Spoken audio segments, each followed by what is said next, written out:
Noni. Terve, terve. Saatanan valo.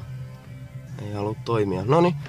Joka tapauksessa kävin tekemässä nuo ostokset nyt huomista ajatellen ja kävin tuossa Megaraketilla ja sattui 2-3 pataa mukaan, että huomenna sit parempaa videoa jossain kohtaa, mutta nyt vaan sit tämmönen pienimuotoinen ostosreissuvideo ja saavui tähän parkkipaikalle, niin pystyy hyvin kuvailemaan, niin joka tapauksessa tossa on nyt tommonen Johopyrän Brocade Crown pata ja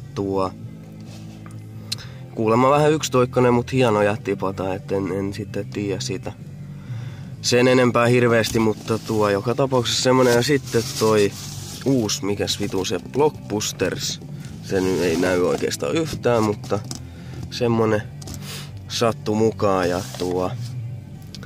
sekin vissi ihan jotenkin hyvä pata ja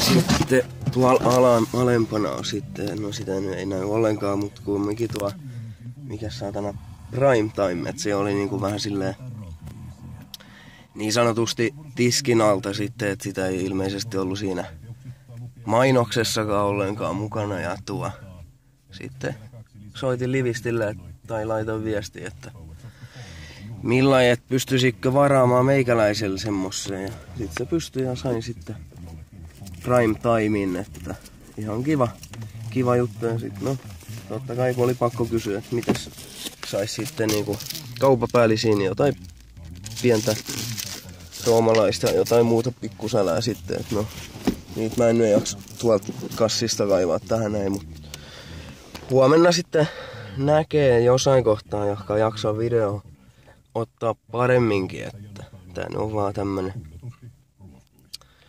pienimuotoinen ennakkotunnelmakatsausvideo niin sanotusti, mutta ei kai. Katsotaan huomenna räjähtää.